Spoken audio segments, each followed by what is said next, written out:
Buenos días, jóvenes. Soy la profesora Gabriela Guamán. Conmigo van a llevar el curso, estas 4 semanas del curso del ciclo superintensivo, van a llevar el curso de biología. ¿Me confirman, por favor, si se miran las diapositivas? Buenos días, jóvenes. Buenos días, profesora. Sí se ve y se le escucha bien. Muy bien, entonces vamos a dar inicio entonces a nuestra clase que corresponde esta semana. Acá está.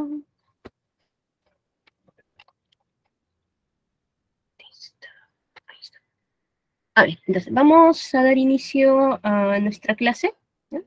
Y si surge alguna duda, alguna pregunta, no hay problemas, pueden hacer sus consultas, ¿no? Pueden hacer sus consultas. Eh, Creo que sí saben cómo es la modalidad del ciclo, ¿no? Aquí no vemos mucho lo que es teoría, vemos principalmente, vamos a desarrollar o vamos a resolver preguntas, ¿sí? Vamos a resolver en total para esta primera semana. Tenemos un total de 24 preguntas, ¿sí? Aquí comenzamos con la pregunta 1. Les doy, a ver, sí, 5 minutos. Lean las 5 primeras preguntas, o si les alcanza tiempo, las 10 primeras preguntas. Y más o menos ustedes, de acuerdo a los conocimientos que tienen, desarrollen estas preguntas, ¿no? Y en 5 minutos comenzamos a desarrollar las preguntas, a explicar por qué es la respuesta, aunque algunos están bastante sencillos y nos podemos dar cuenta inmediatamente cuáles son las respuestas. Son las 8:03, las 8:08. Las 8:08, comenzamos a desarrollar las 10 primeras preguntas, jóvenes.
A ver, jóvenes, ahora sí, vamos a desarrollar, pasan los 5 minutos, vamos a desarrollar nuestras preguntas.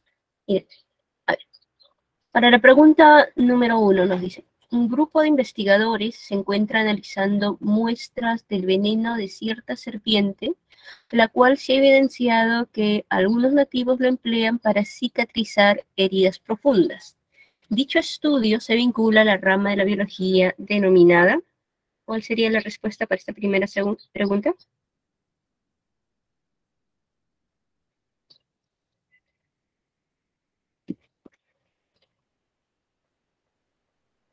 Muy bien, jóvenes.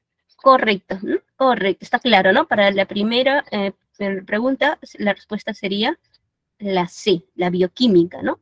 Recuerden que la bioquímica es la rama, es el campo de la biología que se encarga de estudiar compuestos químicos. Estudia los compuestos químicos, ¿no? Que pueden estar presentes en distintos organismos, distintos tipos de seres vivos, y estos compuestos químicos pueden tener distintos usos, distintas aplicaciones, como es el caso, el veneno de esta serpiente, ¿no? Entonces, 1, respuesta sí, ¿no? 1 la C.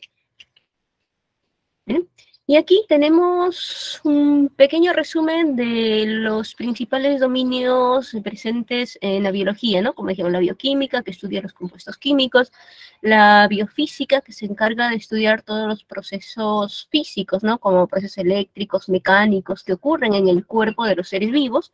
También está la biología celular, estudia la célula, la histología, estudiando los tejidos, la organología, estudiando órganos, la paleontología, se encarga de estudio de los restos fósiles, los restos fósiles, la taxonomía estudia lo que viene a ser todo lo que es la clasificación de los seres vivos, la ecología va a encargarse de estudiar la interacción seres vivos y medio ambiente, la virología estudia virus, la bacteriología, bacterias, ¿no? Son algunos de los principales dominios, es cierto que existen más. Si desean también la captura de pantalla para pasar a la siguiente pregunta.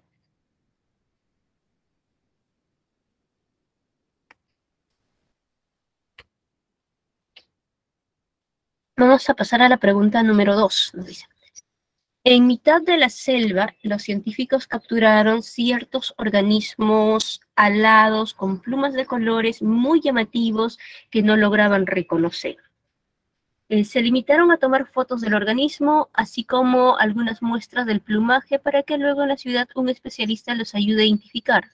Dichos especialistas se conocen como...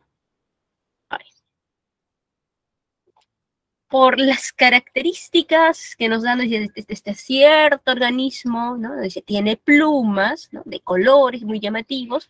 Nosotros los únicos organismos actuales que conocemos con plumas son las aves, ¿no? Son las aves. Ahora, ¿y quién se encarga de estudiar a las aves? Este organismo con plumas de colores muy llamativos que no lograron, no pudieron reconocer este organismo. Solo le tomaron fotos y llevaron algunas muestras de estas plumas para que la ciudad, un especialista, los ayude a identificar. ¿A quién va a identificar? Este organismo con plumas. Va a identificar esta ave, ¿no? ¿Y quién se encarga del estudio de las aves?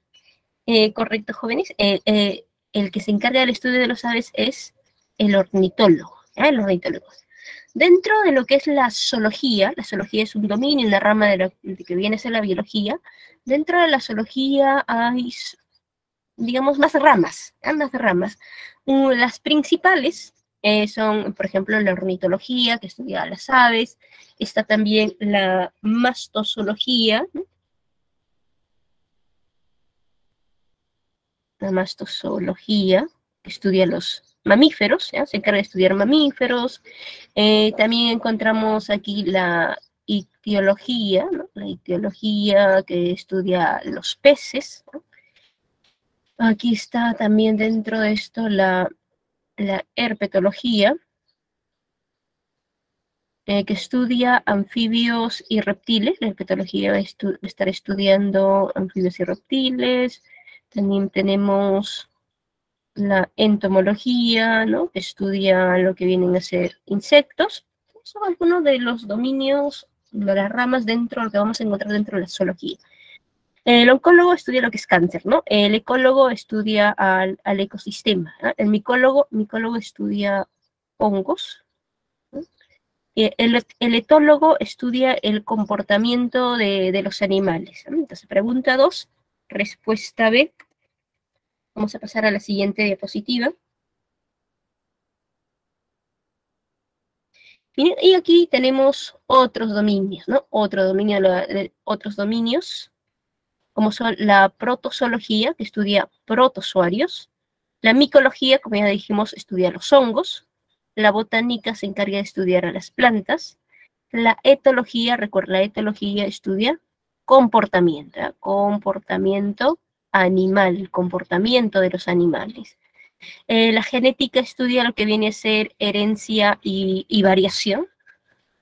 Aquí está, la zoología, ¿no? La zoología como rama se encarga en general de estudiar a los animales, pero esta se subdivide en otras ramas para facilitar el estudio de los animales, ¿no?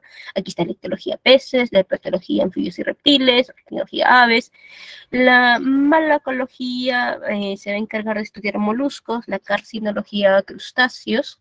La helmintología estudia a los helmintos, y en el grupo de los helmintos se encuentran los nemátodos y los platelmintos parásitos, ¿eh?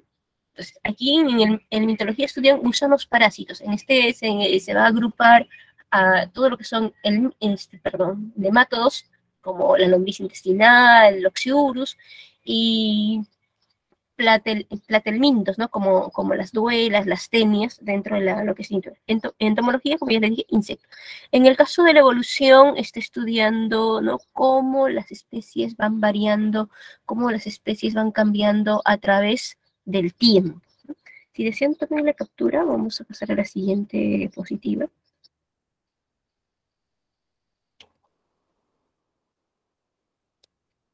A ver, la pregunta número 3. ¿Dice? Un paciente, luego de recibir un tratamiento contra células tumorales, empezó a notar que la cantidad de alimento que ingería era cada vez más y aún así no lograba aumentar de peso. Cuando se hizo nuevos análisis, el médico le indicó que cierta característica de los seres vivos se había visto alterada. Dicha característica se conoce como...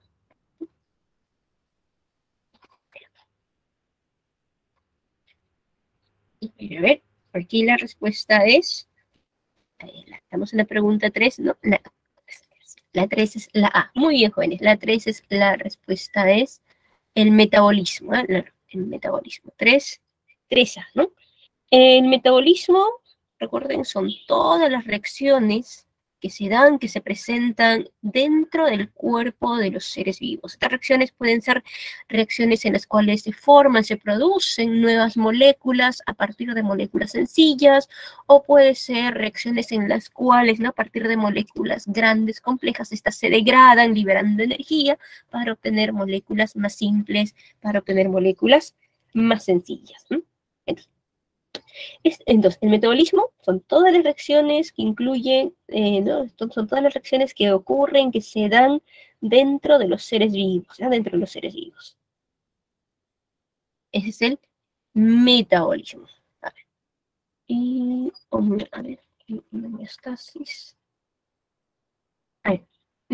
En el caso de lo que viene a ser la homeostasis, es otra característica en los seres vivos, pero esta viene a ser la capacidad que tienen, que presentan los seres vivos para regular distintas funciones de su cuerpo y que el cuerpo se mantenga estable, que el cuerpo se mantenga en equilibrio, ¿no? Por ejemplo, nuestra temperatura corporal. A ver, la temperatura corporal promedio en los seres humanos es 37.5 grados. Es el promedio, es el promedio. 37, ¿no? 37 grados es el promedio, ¿verdad? 37 grados es la temperatura corporal promedio. Por ejemplo, en verano, cuando la temperatura ambiental se eleva, ¿no? Cuando la temperatura del ambiente sube, el cuerpo se regula, se autorregula, porque es solito, se autorregula internamente para que tu temperatura corporal siga siendo 37 grados. Porque, ¿qué pasa si sube un poquito? ¿Qué pasa si llega a 37.5 o a 38? Si está en 37.5, 38, te da fiebre. Y cuando tienes fiebre, el cuerpo ya no está estable, el cuerpo ya no funciona de manera correcta. Entonces, para evitar eso, para evitar que a pesar de que en el medio ambiente la temperatura ambiental se eleva, para evitar que en tu cuerpo tu temperatura sube, tu cuerpo tiene distintos mecanismos para autorregular que la temperatura en el verano siga siendo 30. Por ejemplo, uno de esos mecanismos es el sudor, porque en cada gotita de sudor te libera una gran cantidad de calor, ¿no? ¿Te has dado cuenta que cuanto más calor hace, el cuerpo suda más? Porque es uno de los mecanismos en el que le ayuda a regular, que le ayuda a mantener que la temperatura siga siendo 37, que la temperatura siga estando estable aún en un mismo nivel para que el cuerpo siga funcionando de manera adecuada. Entonces, la homeostasis es la capacidad que tienen los seres vivos, ¿no?, de autorregularse para mantenerse en equilibrio, ¿eh? Para mantener un equilibrio interno y el cuerpo pueda funcionar sin problemas, pueda cumplir todas sus actividades sin ningún inconveniente. Esa es homeostasis. A ver. En cuanto, a ver, vamos a pasar aquí. Miren, ahí está justo lo que estábamos hablando de la homeostasis. Ahora, el metabolismo, como les decía, son todas las reacciones que se dan, son todas las reacciones que se presentan en el cuerpo de los seres vivos. Estas reacciones, como les decía, pueden ser reacciones de degradación o pueden ser reacciones de formación. Las reacciones de formación, o sea, las reacciones en las cuales, las reacciones de formación, las reacciones de síntesis, ¿no? Las reacciones de síntesis, que son reacciones en las cuales a partir de moléculas simples, a partir de moléculas sencillas, se van a formar moléculas complejas. Esas reacciones se conocen como anabolismo, ¿no? Se conocen como anabolismo, ¿no? Un ejemplo de anabolismo, por ejemplo, es la glucogénesis. La glucogénesis. La glucogénesis es un proceso en el cual, a partir de glucosa, que son monosacáridos, ¿no?, se produce un polisacárido, que viene a ser el glucógeno, ¿no? Entonces, la glucogénesis es una reacción en la cual varias glucosas se van uniendo mediante enlace glucosídico para terminar formando una molécula de glucógeno. En el caso del catabolismo, el catabolismo agrupa reacciones de degradación, ¿eh? Reacciones de degradación. En este tipo de reacciones, en el catabolismo, a partir de moléculas grandes, moléculas complejas, estas se degradan hasta formar moléculas simples, moléculas sencillas. Y en este proceso de degradación hay liberación de energía en forma de ATP. Aquí se libera energía en las reacciones de tipo catabólicas, ¿no? Un ejemplo del catabolismo es la glucogenólisis. La glucogenólisis es la reacción en la cual las moléculas de glucógeno, que son las moléculas de glucógeno, que son polisacáridos, se degradan hasta formar monosacáridos, hasta producir glucosa, ¿no? Luego hay otra reacción que es la respiración celular, en la cual la glucosa termina degradándose hasta hasta carbono, ¿no? Hasta formar dióxido de carbono, ¿ya? Y en ese proceso también se libera ATP. Otra característica en los seres vivos es el movimiento. El movimiento es una característica en los seres vivos que puede ser perceptible a simple vista, o sea, el organismo, como en el caso de los animales, se puede desplazar, se puede movilizar de un lugar a otro, o aquellos movimientos que tienen ciertas plantitas, ¿no? Por ejemplo, hay un grupo de plantitas, hay una plantita, ¿no? Que le tocas las hojitas y las hojitas se cierran, ¿no? Ante ese estímulo. Entonces, este movimiento en los seres vivos puede ser perceptible, o el movimiento puede ser netamente interno, solo puede ocurrir dentro de la célula, como por ejemplo los movimientos de ciclosis que se dan en el citoplasma de células vegetales, o el movimiento ameboideo que ocurre en muchas células animales. Si desean tomarle captura o pasar a la siguiente diapositiva.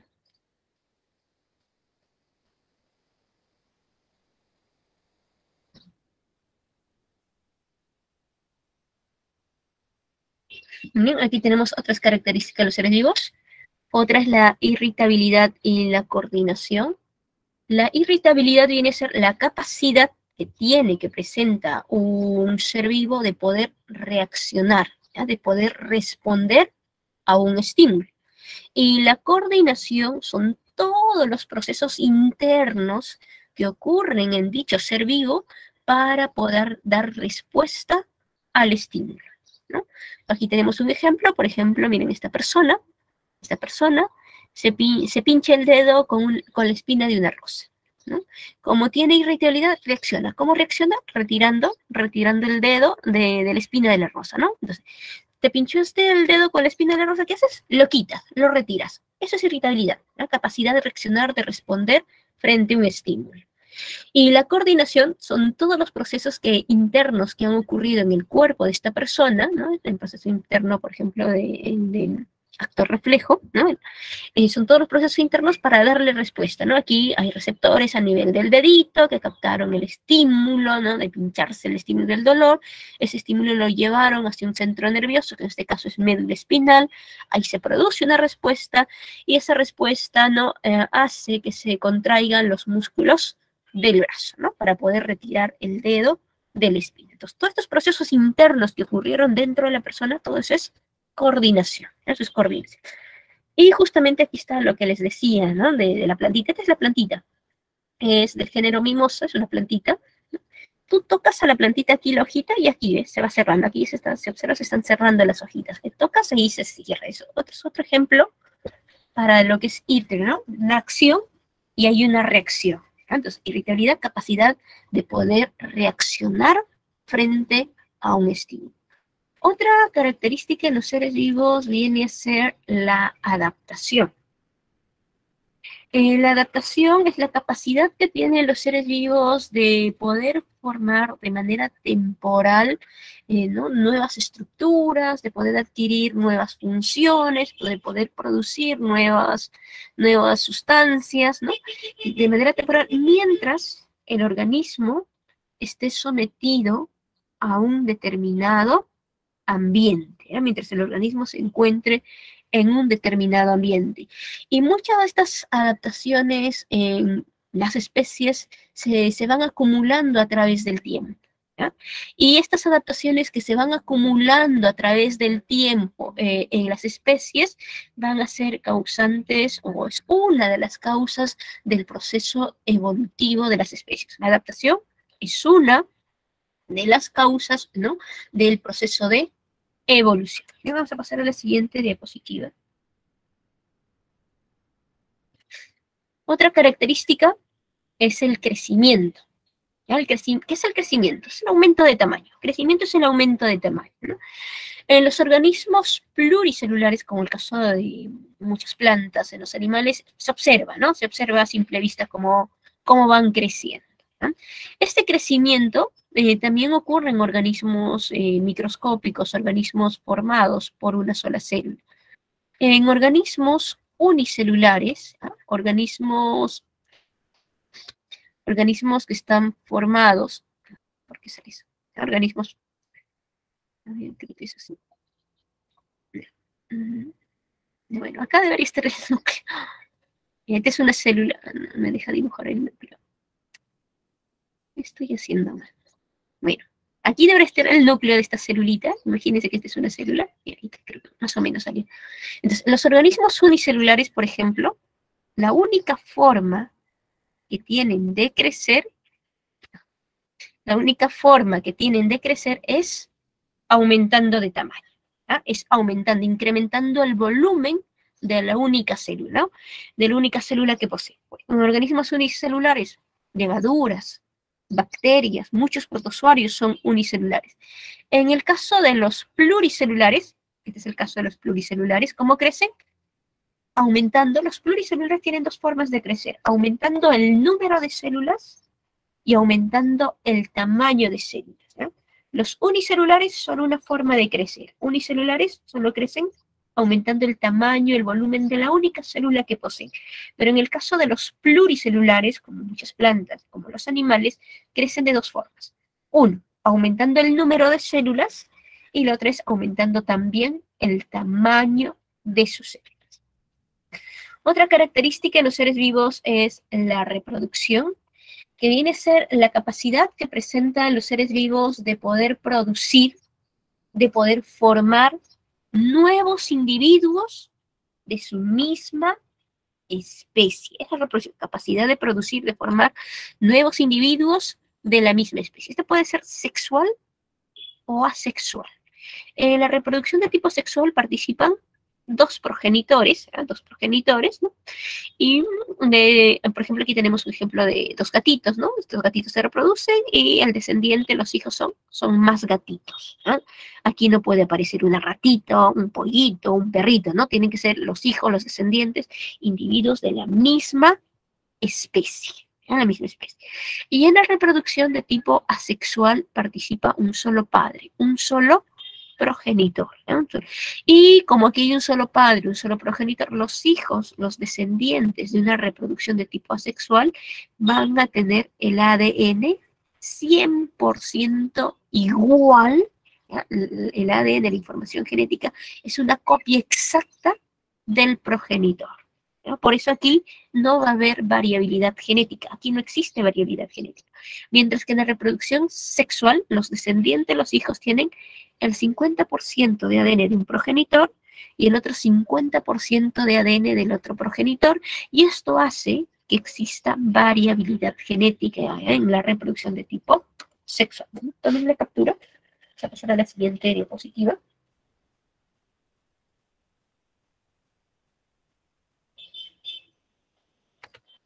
Vamos a ver ahora la pregunta número 4. Un alumno se da cuenta que cada vez que amanece el cielo despejado, llega un grupo de aves a sus girasoles y consumen las semillas, mientras que cuando el cielo está nublado no llega ninguna. Él quiere saber si es la condición climática la que motiva a las aves a volar o si debido a la condición climática sus girasoles se abren más atrayendo así a dichas aves. El paso siguiente que debe realizar dicho alumno es,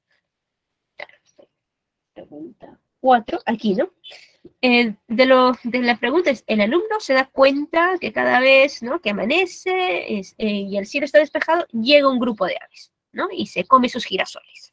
Pero cuando el cielo está nublado, no llega ningún ave. Hasta ahí, esto tiene que ver con método científico, ¿no? Hasta aquí está aplicando la observación, ¿verdad? El método científico tiene 4 pasos generales. El primero es la observación. Hasta aquí él ha observado este aspecto de la naturaleza. Amanece el cielo despejado, llegan las aves, se comen los girasoles. Amanece y está nublado, entonces no aparecen las aves y no se comen los girasoles. Entonces, ahí hay observación. Ahora, él quiere saber si la condición climática, o sea, si es el clima el que motiva a las aves a volar, o si es el clima que hace que esos girasoles se abran más y esto atraiga a las aves. Eso es lo que él quiere saber. Entonces, esto de aquí vendría a ser su hipótesis, ¿no? Esa es su hipótesis, ¿eh? Aquí. Entonces, Después de la observación, el siguiente paso es plantear la hipótesis, ¿no? Y la hipótesis es una posible respuesta, ¿ya? La hipótesis es una posible respuesta a un interrogante, ¿no? A una interrogante, a una pregunta, ¿no? Entonces, la hipótesis, entonces, una posible respuesta, una posible, ¿no? Una posible, como decimos posible, puede ser verdadero o falso, una posible respuesta, una posible a una pregunta, una interrogante, también puede ser una posible explicación a un fenómeno observado, ¿no? Después de la hipótesis, el siguiente paso es la experimentación, ¿no? Desde la experimentación vienen resultados y finalmente se llegan a las conclusiones. Entonces, hasta acá, miren, donde el alumno se da cuenta que el grupo de aves, mientras que el cielo está nublado, y hasta aquí es observación. Hasta aquí, hasta esta parte de aquí, solo el alumno ha realizado la observación. El siguiente paso del método científico vendría a ser la hipótesis. Ahora, él quiere saber si la condición climática, ¿no? Es la que motiva a las aves, o sea, ¿no? Si es la condición climática la que motiva a las aves a volar, o si es debido a la condición climática que sus girasoles se abren más, atrayendo, ¿no? Se abren más atrayendo así a dichas aves. Entonces, ya realizó el primer paso, ya realizó observación. Ahora viene a ser el segundo paso, hipótesis. Entonces, el segundo paso, él lo que tiene que hacer es determinar su hipótesis, ¿no? El siguiente paso después de la observación tiene que hacer esto. Escoger uno de los dos, ¿no? Aquí lo que tiene que hacer es, ¿no? Puede plantearse la hipótesis, ¿no? De si es la condición climática la que motiva a las aves a volar. Si esta es la hipótesis, entonces para esta hipótesis tiene que realizar una experimentación, o en todo caso, si no escoge esto como hipótesis, entonces me escoge a la otra hipótesis, escoge esta otra frase como hipótesis, ¿no? Si no dice, no, bueno, observé esto, y él se plantea, ¿no? Entonces, es la condición climática que hace que los girasoles se abran más y eso atrae mucho, a las aves mucho más. Entonces, esto podría ser la otra hipótesis, esto plantearse. Entonces, para esto, para probar que esto es cierto o no, tiene que realizar también un experimento. Hasta el momento, ha realizado lo que es la observación. Para el siguiente paso a seguir viene a ser la hipótesis. Aquí tiene que plantearse una posible respuesta a una interrogante. Primero tiene que definir su interrogante, para poder, ¿no? Determinar la hipótesis. Entonces tiene que, como ya realizó observación, aquí el siguiente paso, planteamiento de la hipótesis. Tiene que escoger una de estas dos. Tiene que delimitar su investigación, ¿no? Tiene que delimitar su investigación. Porque si escoge las dos como hipótesis, le va a hacer, no va a poder encontrar una respuesta adecuada. Entonces, aquí, ¿no? Puede plantear la primera opción como hipótesis, realiza experimentos y al final de sus experimentos puede llegar a la conclusión de que esto es cierto o no es cierto. En el caso de que no es cierto, entonces para este mismo fenómeno, ¿no? Como dije, esto no es cierto, entonces puede ser posible la otra hipótesis, ¿no? De la segunda opción. Entonces puede coger la segunda opción y después de realizar los experimentos, no, también va a llegar a una conclusión, ¿no? Y la conclusión al final puede aceptar que la segunda opción sí es correcta, o también puede ser falsa, y si es falsa puede plantearse otra hipótesis para este fenómeno que está observando. Entonces, para la pregunta 4, aquí la respuesta sería la A, porque ya hizo el proceso de observación. Le observó, ¿no? Que dependiendo de cómo amanece el cielo, las aves llegan o no llegan. Ahora, el siguiente paso a realizar es, ¿no? Es realizar la hipótesis. Y tiene que escoger entre estas dos opciones. Tiene que definir cuál de ellas va a ser su hipótesis y luego continuar con los pasos del método científico, ¿no? Para saber por qué, ¿no? Por qué las aves llegan o no llegan dependiendo de si amanece despejado o no amanece despejado. Vamos a pasar a la... Aquí tenemos justamente lo que los pasos generales del método científico, ¿no? La observación. se realiza de algún aspecto de la naturaleza. Luego viene la hipótesis, que es una posible respuesta, y como posible respuesta, ¿no? Como posible explicación a un fenómeno puede ser verdadero o falso. Para determinar si es verdadero o falso, se realiza una experimentación. ¿No? Generalmente, aunque no todos, generalmente en el proceso de experimentación, generalmente se presentan dos grupos. Un grupo control y el grupo experimental. Ambos grupos son muy similares, son bastante parecidos. La única diferencia está en el grupo experimental y es lo que se está probando, es lo que se está midiendo, ¿no? Y esto que se está probando, que se está midiendo, que se quiere saber, se denomina como el factor, está todo chueco, me parece el factor variable. El factor variable se va a encontrar en el grupo experimental. De los experimentos se obtienen resultados. Los resultados se analizan y finalmente se llegan a las conclusiones. Las conclusiones pueden aceptar o rechazar la hipótesis. ¿Eh? Si aceptan una hipótesis, significa que la hipótesis fue verdadera, y si rechazan la hipótesis, significa que la hipótesis es falsa. En el caso de que una hipótesis resulte ser falsa, el investigador realiza o plantea una nueva hipótesis para esa misma interrogante, para ese mismo fenómeno que está observando. Si desean, tomen la captura.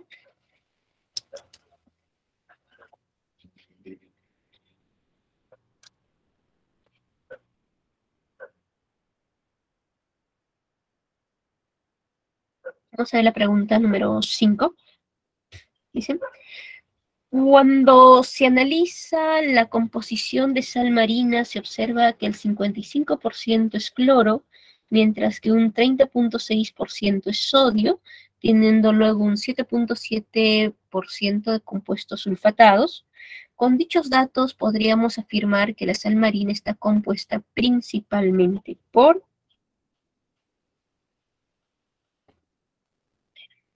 55% de cloro, 30.6% de sodio y 7.7% de compuestos sulfurados. A ver. Estos, de manera general, son compuestos que se encuentran, ¿no?, en el cuerpo de los seres vivos. De manera general son bioelementos. Ahora, los bioelementos se dividen en tres grupos, ¿no? Creo que está acá. Sí. Los bioelementos se dividen en tres grupos. Ahorita retornamos a la siguiente. Los primarios o principales, también llamados organógenos, ¿no?, que representan cerca del 99% ¿no?, de los bioelementos que están en el cuerpo de los seres vivos, y solo ahí son 4, el famoso CHON: carbono, hidrógeno, oxígeno, nitrógeno. Luego están los bioelementos secundarios, ¿no? En este grupo está el azufre, ¿no?, el azufre que va a formar esos compuestos sulfatados, justamente la pregunta anterior, el fósforo, el magnesio, el calcio, el sodio, también de la pregunta anterior, el potasio, ¿no?, el cloro, el hierro, ¿no?, y luego tenemos a los oligoelementos. Estos se encuentran cerca, aproximadamente cerca del 1%, y finalmente los oligoelementos, que son elementos que se encuentran en trazas, en cantidades muy, muy ínfimas, cantidades muy, muy pequeñas dentro del cuerpo de los seres vivos, ¿no? Y aquí tenemos el manganeso, el cobre, el zinc, el flúor, el yodo, el selenio, el cromo, el cobalto y el molibdeno. El molibdeno. No sé por qué he marcado esto. Ahí está. Entonces, retornando a nuestra pregunta número 5, vamos a darle respuesta y luego retrocedemos. Retornando a la pregunta número 5, dice: con dichos datos podríamos afirmar que la sal marina está compuesta principalmente por, ¿no?, muy bien, jóvenes, aquí sería por bioelementos secundarios, ¿no? Bioelementos secundarios, ¿no? El cloro, el sodio son bioelementos secundarios y estos compuestos sulfatados se llaman sulfatados porque en su estructura tienen azufre y el azufre también es un bioelemento secundario. Perdón, aquí debería estar 5, aquí hay un lapso, este es el sí, la pregunta 5, respuesta B. A ver, en una diapositiva anterior. A ver, ahí está la otra diapositiva, tomenle captura.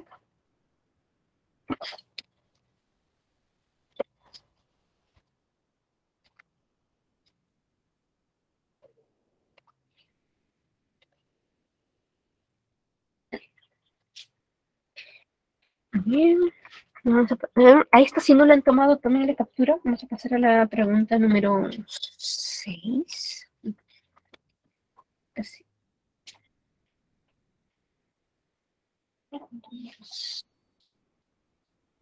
6. La pregunta 6. A ver, dice, dentro de los principios inmediatos inorgánicos, hay uno cuya concentración en la atmósfera ha ido en aumento durante los últimos siglos. Este aumento tiene como consecuencia que el efecto invernadero se intensifique y que suframos del llamado calentamiento global. Dicha molécula actúa como soporte de la mayoría de las reacciones bioquímicas en los seres vivos. Este compuesto se conoce como...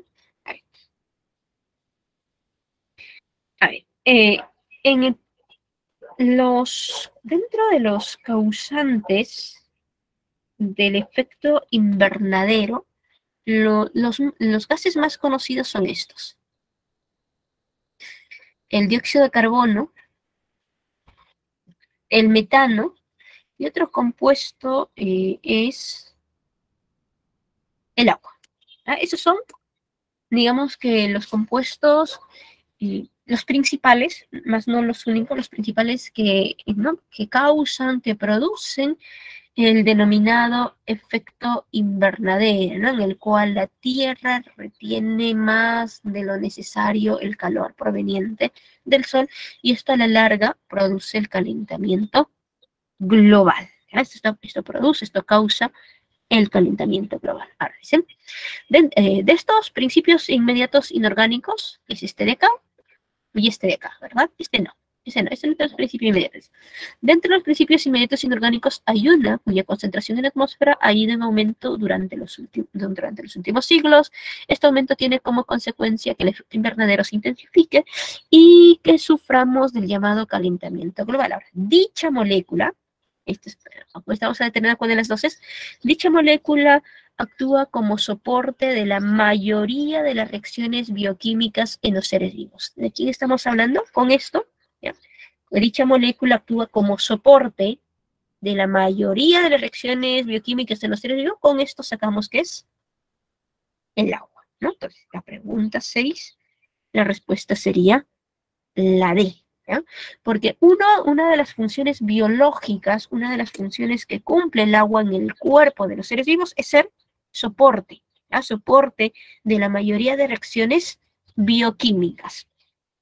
En cuanto al CO2, ¿qué funciones cumplen dentro de los seres vivos? Es una molécula que es un residuo respiratorio, ¿no? Del proceso de respiración celular.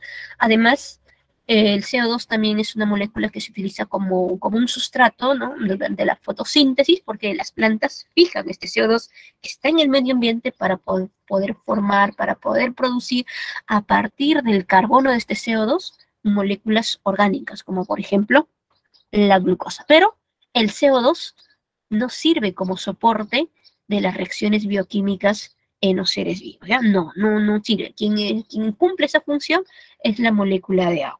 Entonces, la pregunta 6, respuesta D. Vamos a pasar a la siguiente pregunta, tomen la captura.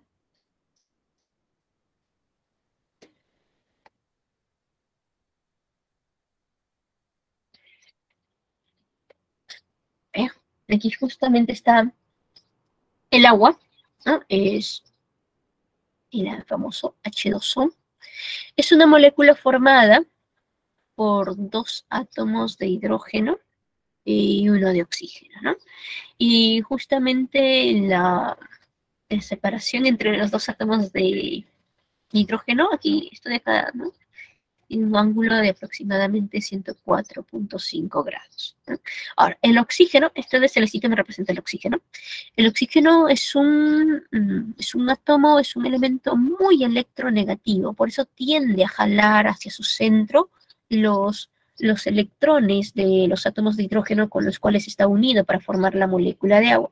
Y debido a esto, esta parte de la molécula donde predomina el oxígeno se carga de forma negativa. Y esta parte de la molécula donde predomina los átomos de hidrógeno se carga de manera positiva. Por eso se dice que el agua es un dipolo, porque por un lado tiene un polo negativo y por el otro lado tiene un polo positivo. Y esta característica de ser un dipolo hace que el agua sea considerado el solvente universal, ¿no? Porque por el polo negativo se unen moléculas con carga positiva y por el polo positivo se unen moléculas con carga negativa. ¿Ves?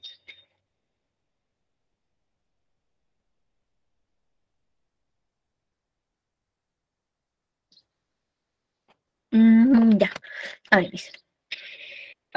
El agua no estaría disminuyendo su concentración por el calentamiento global. Lo que debería estar aumentando más bien sería el dióxido de carbono, me parece que...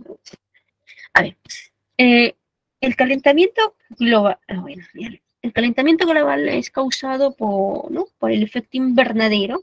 Y el efecto invernadero, estos son los principales gases que producen efecto invernadero. Estos dos, en comparación con el agua, estos dos están incrementando mucho más su concentración a nivel de atmósfera, pero el agua también. Lo que pasa es que, a ver, ¿cómo lo explicamos? Es cierto que se están derritiendo los glaciares, ¿no? Eso es cierto, pero al derretirse los glaciares, al hacer más calor, al estar haciendo mucho más calor de lo normal en comparación a muchos siglos atrás, ¿qué está pasando con el agua? El agua, ¿no? El agua de los ríos, el agua del mar, se está evaporando.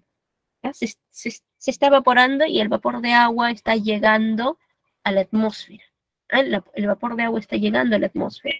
Y esto también incrementa, esto también hace que se intensifique el efecto invernadero, si está también, ¿no? Es casi algo así como digamos, como un ciclo vicioso, ¿no? Aumenta, se retiene más calor en la Tierra, al retenerse más calor, se derriten más los glaciares, el agua disponible, el agua que está líquida, se evapora más, ¿no? Y aumenta más agua en la atmósfera, en forma de vapor, y eso hace que se siga intensificando el efecto invernadero, y a eso le sumamos que, ¿no? Por la misma actividad antrópica, se está liberando más metano, se está liberando más dióxido de carbono en la atmósfera, y eso también hace que se intensifique más este fenómeno natural que es el efecto invernadero, ¿no? A ver, espero que se haya aclarado eso. Estamos aquí viendo las funciones biológicas que cumple el agua en el cuerpo de los seres vivos. Me he puesto mi lapicito. A ver, dentro de otras funciones tiene el agua en el cuerpo de los seres vivos, cumple una función mecánica amortiguadora, ¿no? Por ejemplo, esto lo observamos cuando forma parte del líquido sinovial, que es el líquido que está entre las articulaciones, y esto evita, ¿no?, conjuntamente con los cartílagos que recubren estas articulaciones, esto evita que haya un roce, ¿no?, que los huesitos que están entre articulación y articulación se estén rozando, ¿no? Se estén rozando, se estén chocando. Entonces, ahí está cumpliendo el agua, al ser parte del líquido sinovial, una función amortiguadora, una función amortiguadora.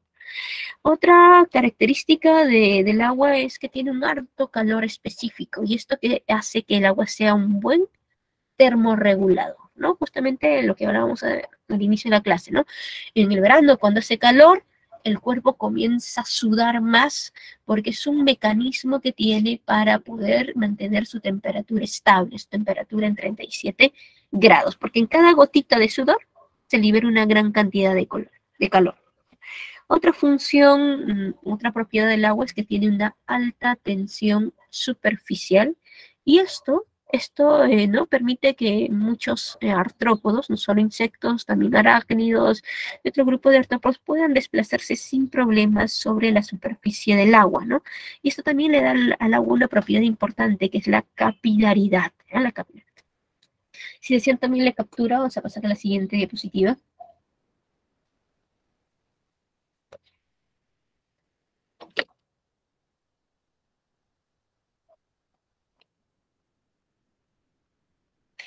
Aquí están otros principios inmediatos.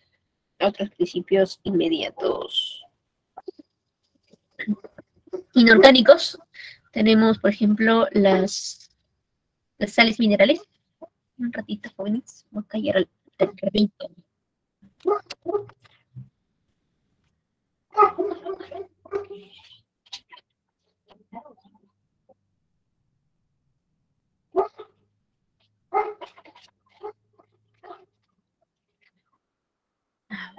A ver, entonces, las sales minerales es otro, son cuatro en total, cuatro principios inmediatos inorgánicos. Uno es el agua, el otro las sales, el siguiente el oxígeno y el cuarto el dióxido de carbono.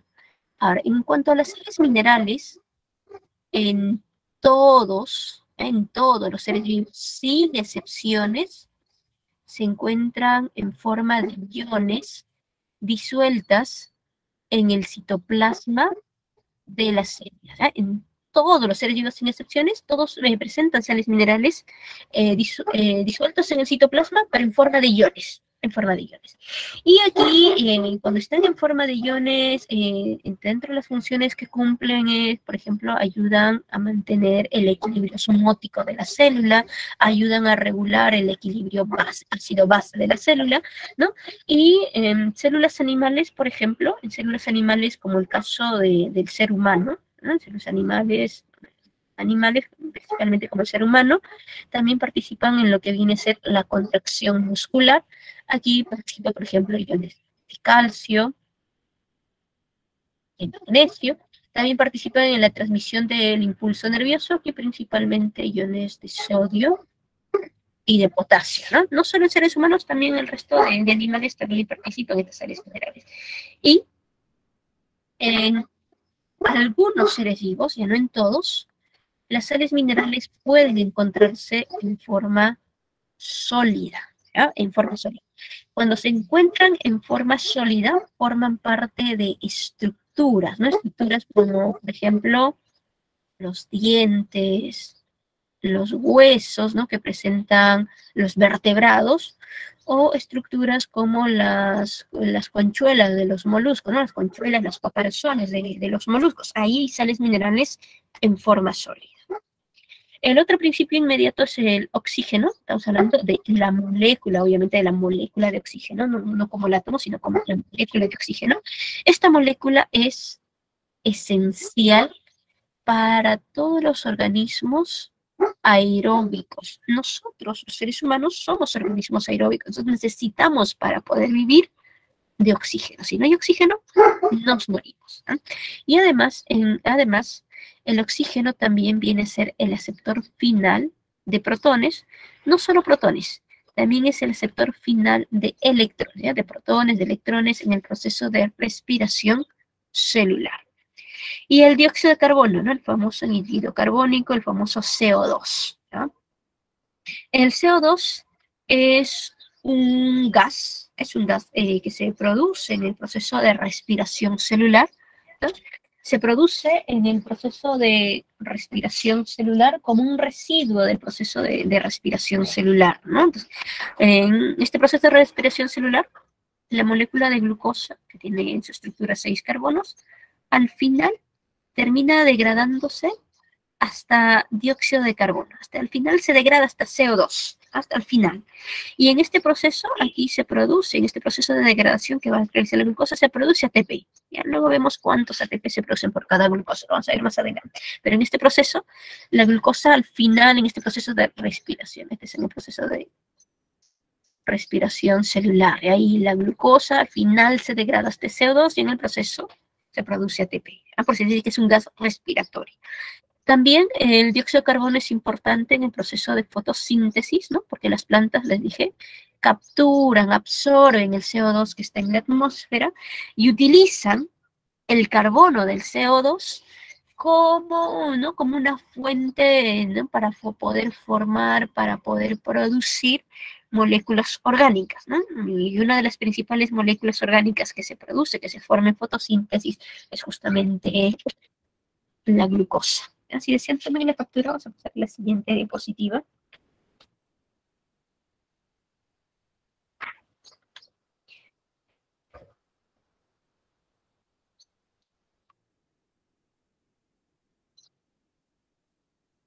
Vamos a ver la pregunta número 7. Nos dicen, se analiza las heridas formadas en la piel de un paciente con un microscopio de barrido, llegando a observar que las células están haciendo lisis debido a la infección de un agente que presenta un tamaño de unos 100 nanómetros y cuya forma asemeja a una estructura alargada o abastonada. Dentro de dicha estructura, logra observarse únicamente una cadena genética de ADN. Se deduce que el agente causante de las heridas es la pregunta número 7. A ver, ¿sí? Se analiza las heridas formadas en la piel de un paciente con un microscopio de barrido, ¿verdad? Que es un microscopio que tiene un buen tamaño, buena ampliación, un tamaño de ampliación, ¿ya? Llegando a observarse que las células están haciendo lisis, las células están rompiendo debido a la infección de un agente que presenta un tamaño de unos 100 nanómetros. ¿Ya?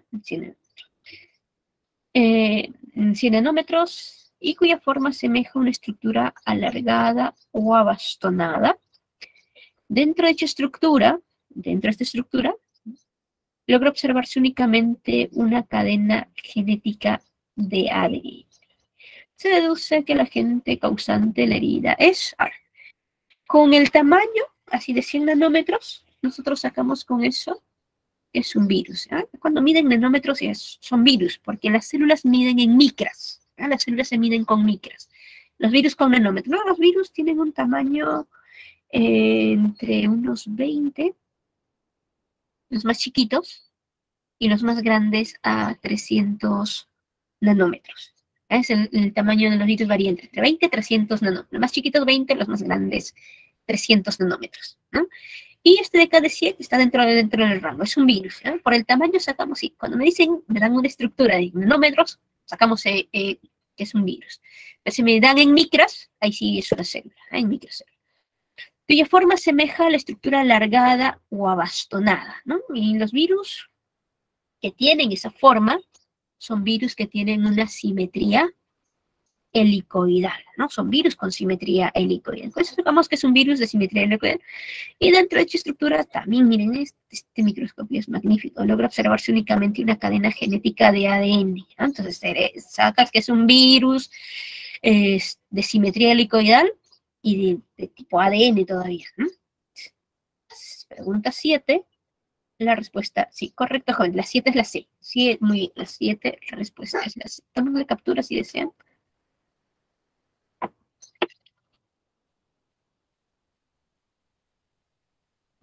Ya.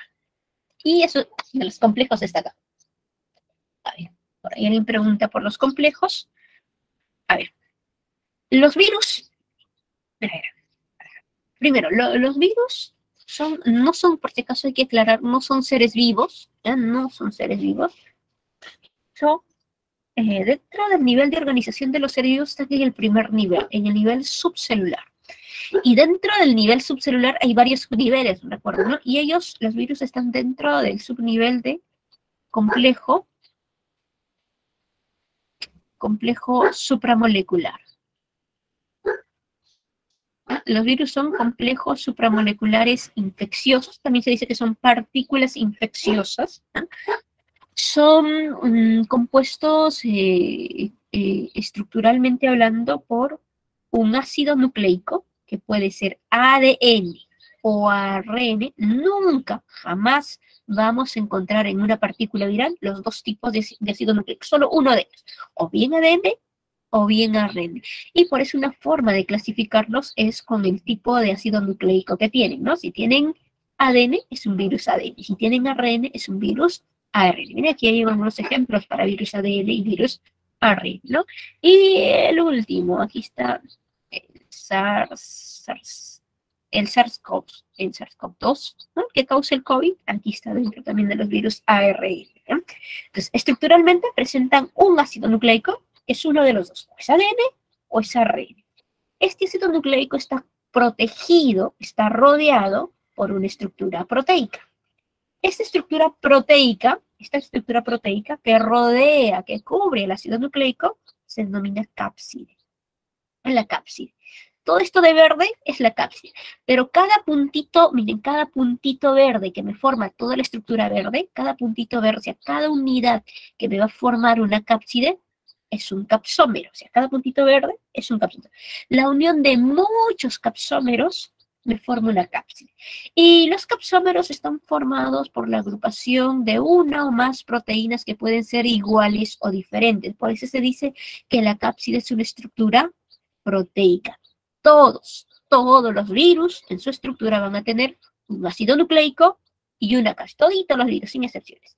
Y este ácido nucleico más la cápside en conjunto se conoce como la nucleocápside. Ahora, algunos virus, ya no todos, algunos virus, aparte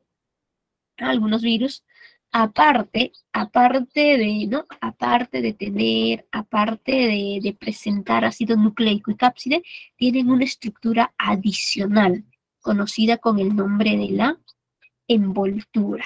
¿Ya?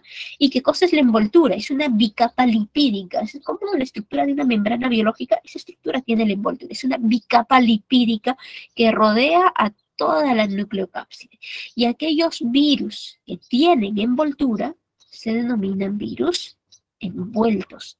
Y los que no tienen envoltura se denominan virus desnudos. Entonces, cuando me hablan de un virus desnudo, es un virus sin envoltura. Un virus envuelto, un virus con envoltura. Ahora, esto justamente lo que preguntaban, ¿no? Sobre los virus complejos, tiene que ver con la simetría de la cápside, ¿ya? La simetría de la cápside. Entonces, la cápside puede tener esta simetría de tipo icosaédrica o tipo esférica, y esto es principalmente cuando estas partículas virales se observan a microscopio electrónico.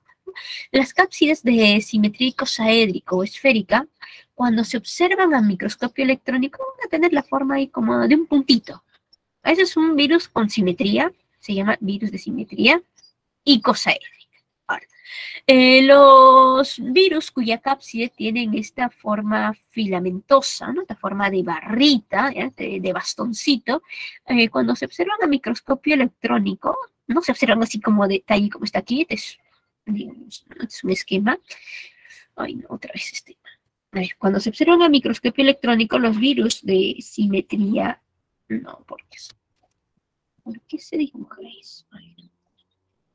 Tienen esta forma, sí, chueca, pero tienen una forma de barrita, una forma de barrita, una forma como de bastoncito, los virus que tienen una simetría helicoidal. Entonces, cuando observan virus con el microscopio, ¿no? Estos microscopios de gran aumento. Entonces, si tienen forma de puntito, virus de simetría icosaédrica. Si tienen forma de barrita, virus de simetría helicoidal. Y si no tienen ninguna de las dos formas, ahí está. Es un virus complejo. O sea, si no tiene la forma de circulito, la forma de puntito, y no tiene la forma de barrita, si no tiene ninguna de las dos, es un virus complejo.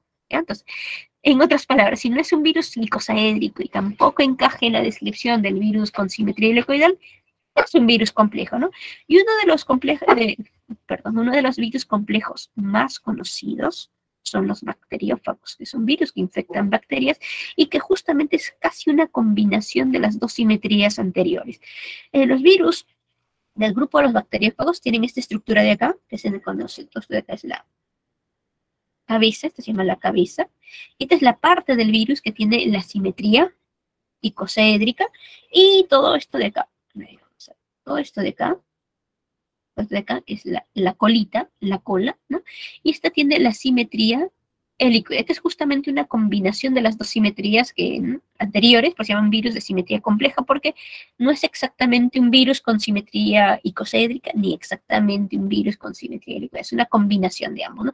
Y por ahí, si aparece un virus que tiene una forma cuadrada, tampoco encaja con estos dos, ¿verdad? También sería un virus complejo. Por ahí alguien descubre un virus que tiene, ¿no?, su cápside en una forma triangular, entonces tampoco sería ni icosaédrico ni helicoide, sería un virus de simetría compleja, ¿no? Entonces, ¿qué es un virus de simetría compleja? Son virus que no tienen simetría icosaédrica, ni tampoco tienen simetría helicoide. No son ninguno de estos dos, ¿no? Son una combinación de ambas o otra forma diferente. Tomen la captura si desean. Vamos a pasar a la siguiente diapositiva.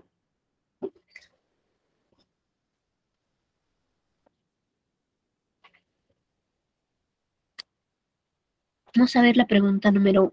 Sí, vamos a ver la pregunta número 8. La pregunta 8 nos dice: se ha observado que ciertas personas presentan una resistencia natural a ciertas clases de virus gracias a que dentro de las células infectadas se forman unas moléculas conocidas como interferones, las cuales bloquean únicamente al ARN mensajero de tipo viral. ¿Qué etapa del ciclo de replicación no se lleva a cabo dentro de estas células? A ver.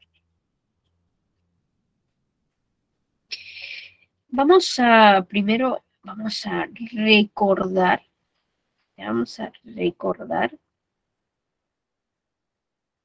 acá hay justamente. Vamos a recordar los principales pasos del proceso de replicación viral. ¿Ya? A ver. Dice, el primer paso, la fijación, o también denominada la absorción. ¿Ya? Fijación o absorción, ¿no? Es el paso en el cual el virus, ¿no?, que este es el virus, se fija, se adhiere, se pega a la célula a la cual lo infecta. El primer paso. El segundo paso, desde acá, se conoce con el nombre de penetración. ¿Y aquí qué ocurre? En el caso, este es un bacteriófago, esta es una bacteria. En el caso de los bacteriófagos solo introducen el ácido nucleico viral a la célula huésped. Pero hay otros virus que en el segundo paso, que es la penetración, pueden ingresar toda la nucleocápside, o sea, ácido nucleico más cápside, pueden ingresar toda la nucleocápside al citoplasma de la célula huésped. La penetración ingresa toda la nucleocápside o puede ingresar solamente el ácido nucleico viral a la célula huésped, a la célula huésped. Segundo paso. El tercer paso, en la síntesis. En este paso se sintetizan las enzimas virales, ¿no? Aquí también se sintetizan las proteínas virales que van a producir las nuevas cápsides, y también hay síntesis del ácido nucleico viral. Aquí se hacen muchas copias del ácido nucleico viral. Es el tercer paso. El cuarto paso viene a ser el ensamblaje. Aquí, en el cuarto paso denominado ensamblaje, ¿no?, aquí se van uniendo, ¿no?, se van ensamblando, ¿no? Aquí los capsómeros se van uniendo para formar la nueva cápside, y antes de que termine de formarse toda la cápside, se introduce dentro de ellos al ácido nucleico viral, ¿no? Se introduce y se forma la nueva partícula viral. Entonces, en la parte de ensamblaje que está ocurriendo, aquí se están formando, miren, las nuevas partículas virales. Aquí se producen los nuevos virus, ¿eh?, en la parte de ensamblaje. Y finalmente el último paso, el quinto paso, que viene a ser la liberación. El quinto paso es se denomina liberación. ¿Y qué ocurre aquí? En muchos virus, como en el caso de la infección causada por bacteriófagos, ellos causan lisis, rompen, ¿no?, la membrana, la pared celular de la célula que están infectando y salen al medio exterior, ¿no? Entonces, el quinto paso es la liberación. Los virus que han sido formados dentro de una célula, salen de esa célula y se liberan para infectar más células, ¿no? Entonces, quinto paso, perdón, la liberación, que puede ser realizada por lisis, o este quinto paso se puede dar mediante gemación. Y aquí también, quinto paso, llega el quinto paso, llega el momento de la liberación, y algunos virus se acercan a la membrana, que es la membrana plasmática de la célula huésped, se acercan, se rodean con parte de la membrana plasmática de la célula huésped, ¿no? Formando una pequeña yema, de ahí el nombre de gemación. Esta yemita, esta es la yema, una pequeña yema, pues se llama gemación. La yemita se separa de la célula huésped y me forma una nueva partícula viral. Un nuevo virus, me está produciendo un nuevo virus, una nueva partícula viral, ¿no? Esta forma de liberación, gemación. Y cuando se rompe todo, ahí es lisis, lisis. Y si se han dado cuenta, los virus que tienen la envoltura son los que se liberan por gemación. ¿Ya? Los virus con envoltura son los que se van a liberar a través del proceso de gemación. Y los que no tienen envoltura se liberan principalmente por lisis. Ahora, antes de retornar a la pregunta 8, cuando un virus se encuentra fuera de una célula, o sea, cuando no está infectando en una célula, este virus se conoce con el nombre de virión.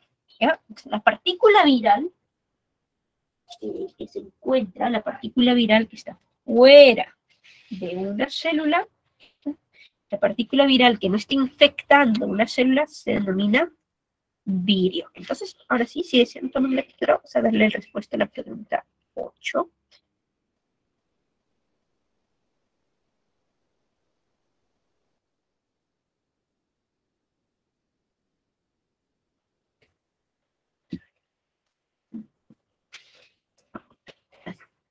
Entonces, lo dice.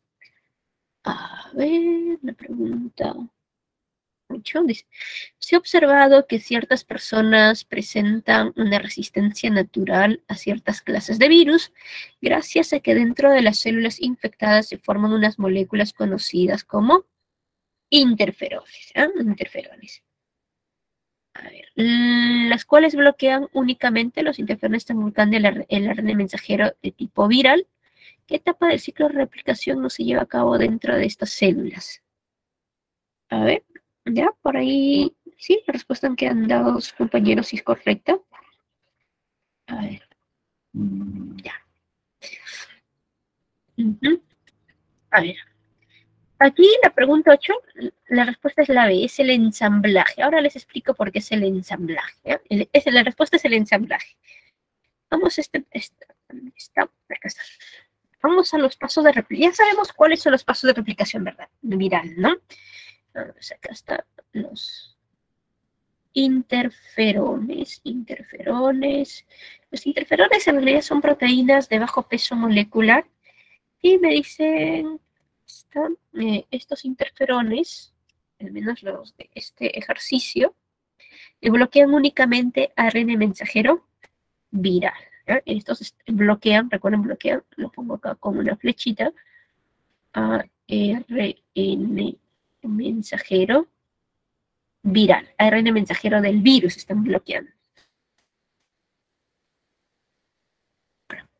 Entonces, no afectan el primer paso, porque aquí no se forma. El segundo paso tampoco. Aquí en el segundo paso solo ingresa el ácido nucleico viral. En el tercer paso, que es la síntesis, ¿no? El ácido nucleico del virus que ha ingresado aquí se adueña, se apodera de la célula y utiliza todos los mecanismos de la célula ¿para qué? Para formar más copias, para hacer más copias de ácido nucleico viral, ¿ya? O sea, para formar más ácido nucleico viral. ¿Qué más hace en este tercer paso? En este tercer paso, también aquí, el ácido nucleico viral, ¿no? El virus aquí, al adueñarse de la célula, utiliza los mecanismos de la célula para formar sus propias proteínas. Y en este proceso de formación de sus propias proteínas, ¿qué va a hacer? Va a utilizar a la célula para aquí formar ARN mensajero viral. ¿Recuerdan el proceso de formación de proteínas?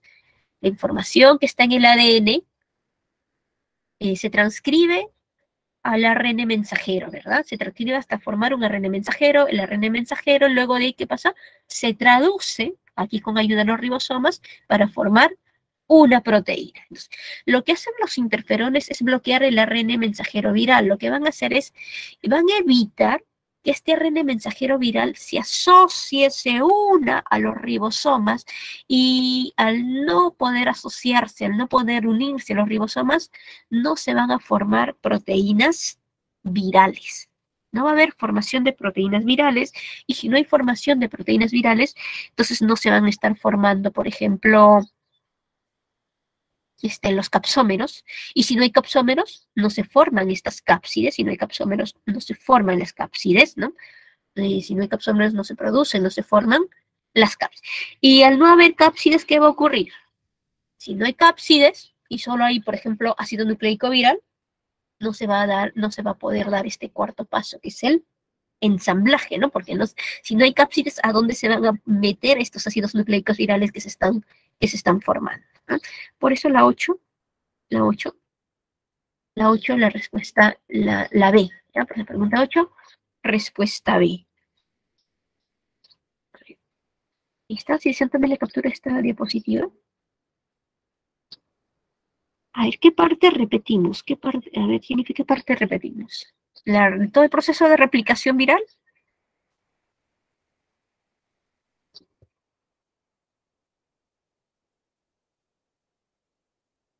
Ah, los viriones. Ya. A ver. Entonces, los virus, cuando están fuera de una célula, o sea, cuando no están infectando una célula, ¿no? Cuando no están infectando una célula, cuando están fuera de una célula, cuando están ¿no? en la parte extracelular, esa partícula viral en el ambiente extracelular se conoce con el nombre de virión. ¿Ah? Es virión. Ese es un virión.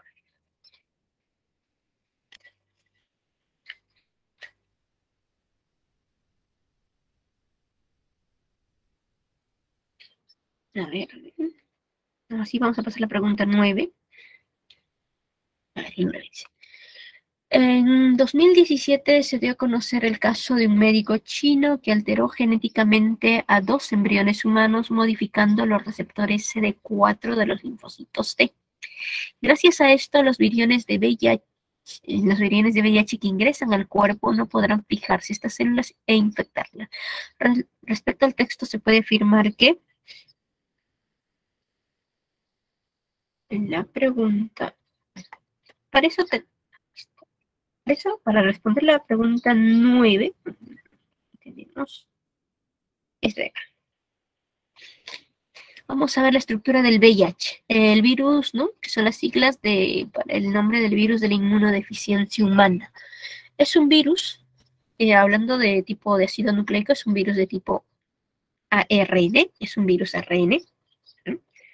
Este virus presenta por cada partícula viral dos copias. Mira, acá hay una y aquí está la otra. Tiene 2 copias, tiene 2 moléculas de ARN por cada partícula viral. De ahí que se diga que el virus es un dímero monocatenario, porque cada una de estas moléculas de ARN es un ARN monocatenario. Además, asociado a este ARN monocatenario tiene una proteína especial llamada la transcriptasa inversa, o la transcriptasa reversa, o la retrotranscriptasa. Varios nombres para esta misma proteína, representada aquí con el puntito de color morado. ¿No? Entonces, ¿qué hace esta proteína? Hace el proceso inverso a la transcripción. En la transcripción, ¿qué ocurre? De ADN, a partir de ADN se forma ARN. Entonces, ¿qué va a hacer la transcriptasa inversa? Que a partir de estas cadenas de ARN se forme ADN, ¿no? Luego está la cápside y además tienen, todo esto de color rojito, tienen envoltura. ¿Ah? Tienen envoltura. Presentan envoltura. Entonces, el virus del VIH es un virus con envoltura. Y en su envoltura tiene 2 proteínas importantes. Esta de aquí, esta barrita de color rojo, que es la GP41, y este puntito de color marrón, que es la GP100. Estas 2 son importantes para el proceso de infección viral. Ahora, el VIH infecta a toda célula humana que tenga el receptor de membrana CD4. Y dentro de las células humanas que tienen este receptor de membrana CD4, las más abundantes son los linfocitos de CD4, por eso son las principales células blanco para el VIH, pero no son las únicas, también los macrófagos, los monocitos también tienen este receptor de membrana CD4, pero dentro de todas las células con receptor de membrana CD4, las más abundantes, linfocitos de CD4. Ahora, miren, esto de aquí, voy a poner aumento, que se note. Ahí está. Esto de aquí que ven como un volcancito, miren, ahí está, ese es el receptor, este de color beige, este color clarito es el receptor, ¿no? Y a su costadito el de color gris, su correceptor. Pero este el CD4 es este de acá. Este que está ante la manita es el CD4. Ahora, este es el VIH. Esto de aquí, miren, esto de aquí ante la manito, la GP120 y esto de acá, la GP41, ¿verdad? Entonces, para que el VIH pueda infectar a la célula, recuerden, el primer paso de la replicación viral es la fijación. El virus tiene que unirse, adherirse, pegarse a la célula a la cual infectar, y la fijación se da entre la GP120 y el receptor de membrana CD4. GP120 y CD4, ahí se acopla, se une, y ahí, primer paso, fijación, ¿no? Luego vendría el segundo paso, y en el segundo paso aquí participa esta de acá, la GP41, que va a permitir que la envoltura del VIH se fusione con la membrana plasmática de la célula huésped. Ahí se fusiona la envoltura del VIH con la membrana plasmática de célula huésped y toda la nucleocápside ingresa al citoplasma de la célula. El segundo paso. Ahí sería el segundo paso, penetración, ¿no? Pero, ¿qué ha hecho este médico chino? Nos dice que en 2 embriones humanos ha alterado genéticamente al receptor CD4. Entonces, al estar alterado genéticamente el receptor CD4 en esos individuos, ¿qué va a ocurrir? Que cuando se encuentren, ¿no? Cuando el virus ingrese al cuerpo de esas personas, ¿no? Y comience a buscar estas células blancas, estas células que tengan el receptor de membrana CD4, la GP120 va a querer acoplarse, va a querer unirse al receptor de membrana CD4, pero como este ha mutado, ha cambiado, ya no es el mismo, que es el en el cual el virus sí puede infectar, ¿qué va a ocurrir? Va a intentar unirse, pero no se va a pegar, no se va a unir, y si no se une, no se pega, el virus no va a poder infectar esta célula, y si no hay infección, no hay replicación viral. Por eso, la pregunta 9, la respuesta sería la D, ¿no? El VIH no podría replicarse, ¿no? ¿Por qué? Porque este receptor de membrana CD4 está alterado, Entonces, 9, respuesta D. ¿Sí? Si desean tomarle captura,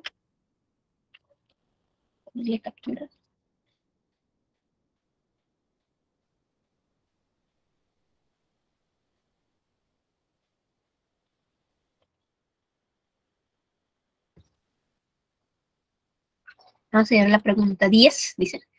Una chica dio positivo a la prueba de ELISA para VIH. Se le comunica a su pareja, la cual decide inmediatamente realizarse las pruebas para saber si también lo presenta.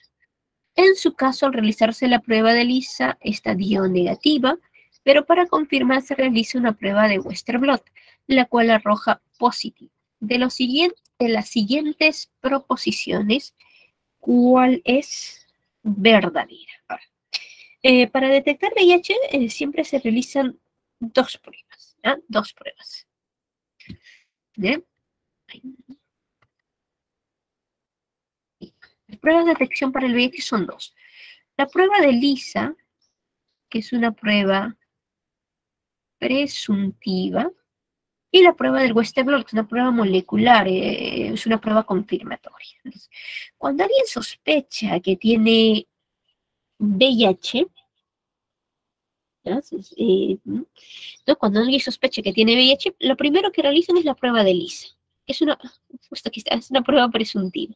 Solo cuando la prueba de ELISA sale positivo, o sea, cuando la prueba de ELISA sale positivo, recién se realiza la segunda prueba, que es la prueba de Western blot. Pero, no sé, Elisa te sale positivo y no es que salió positivo y no, inmediatamente está la prueba de Western blot, sino cuando una persona sospecha que tiene VIH, le realiza la prueba de Elisa no una vez, sino varias veces, para evitar los falsos negativos, los falsos positivos, para evitar eso, ¿no?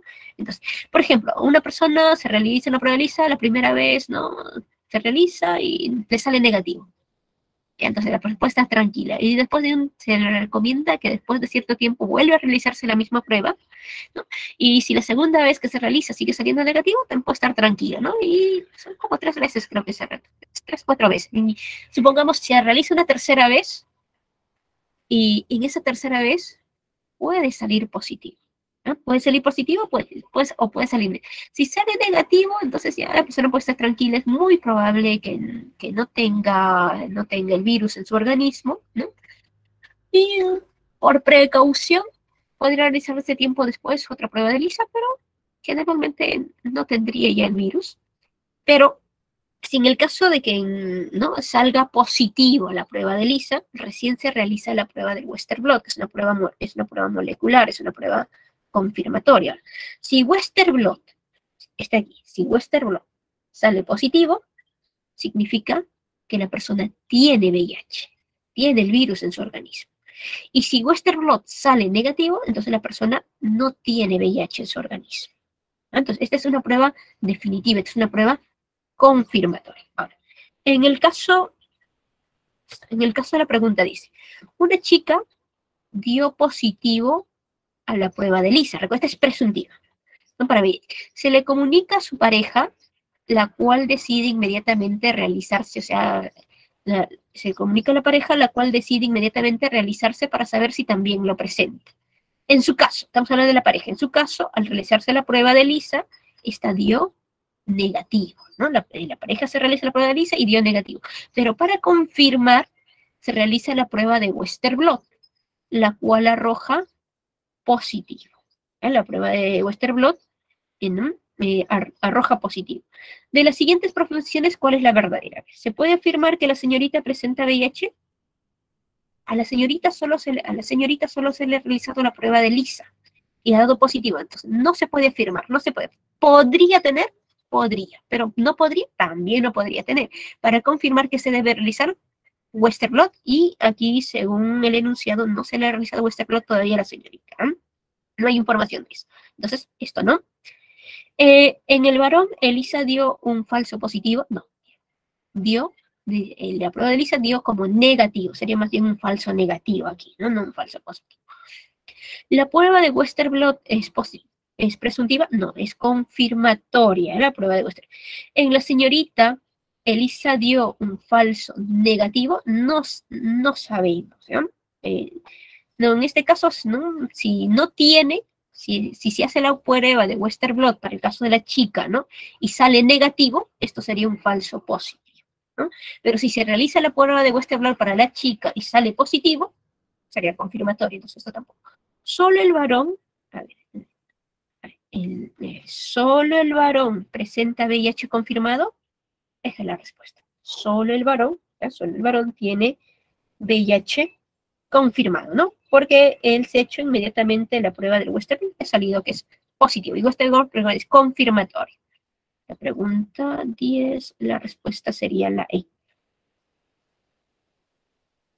Claro, ¿no? La chica comienza con la sospecha, lo más seguro es que también lo tenga, ¿ya? Lo más seguro, pero como ELISA es presuntivo, no podemos afirmar. Aquí, para confirmar si tiene o no tiene, tiene que realizarse la prueba del Western blot, ¿ya? Tiene que realizar.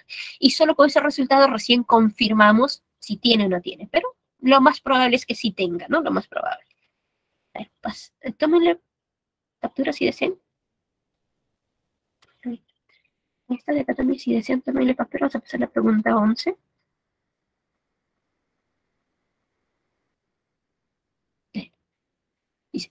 Una persona padece de fuertes vómitos y diarreas. Los médicos analizan la muestra de esputo y observan que hay una gran cantidad de bacterias, las cuales no forman ningún tipo de agrupación y presentan forma de coma.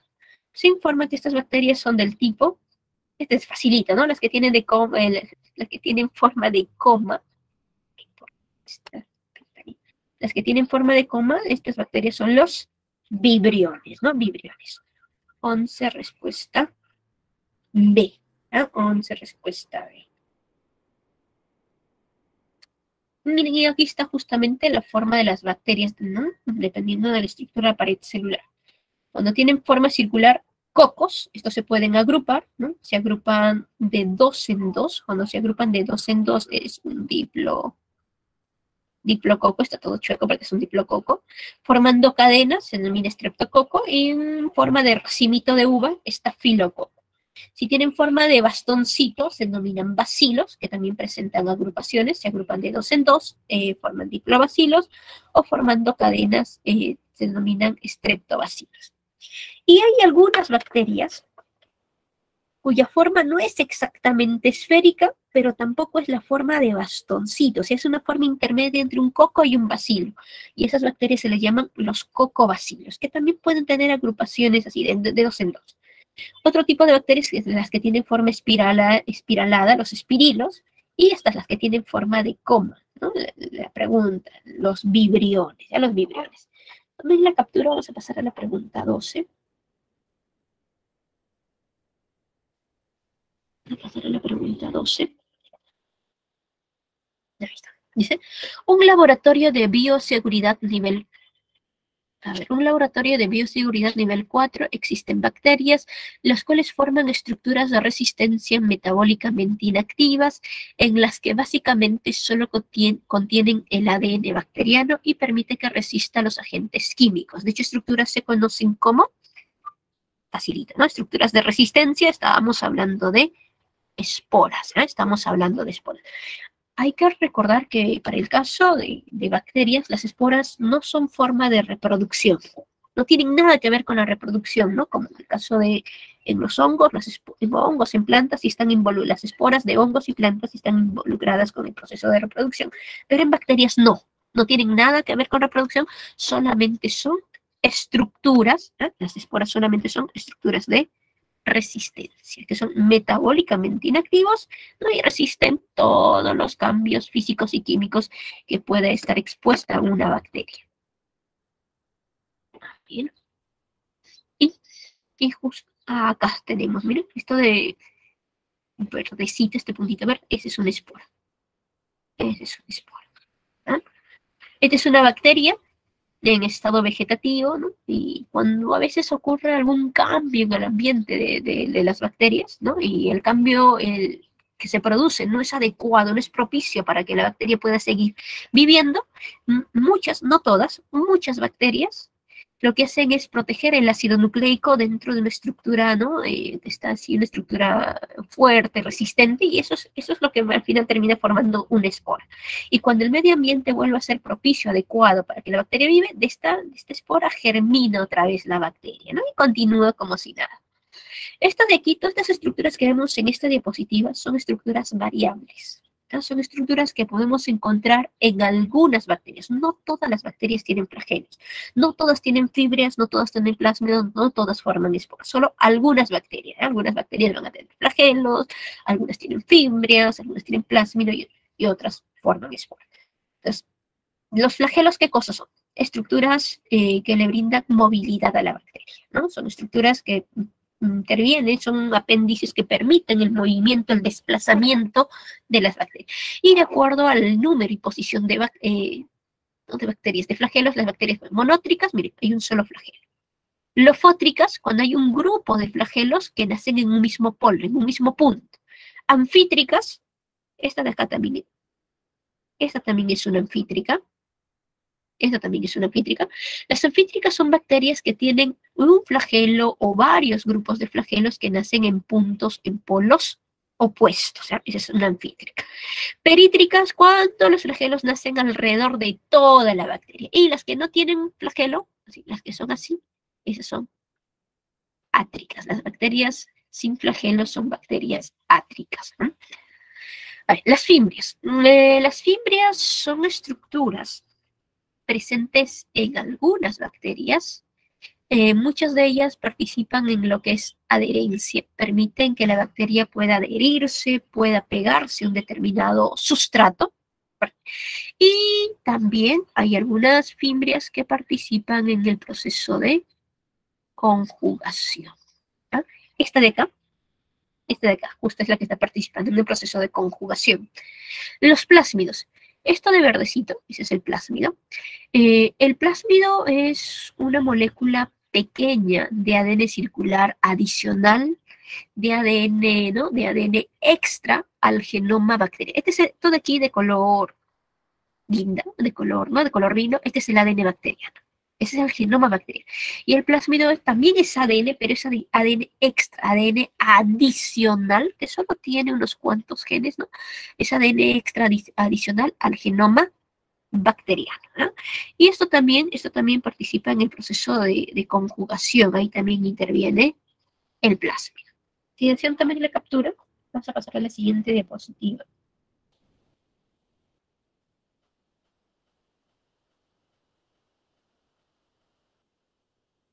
Claro, pregunta 13.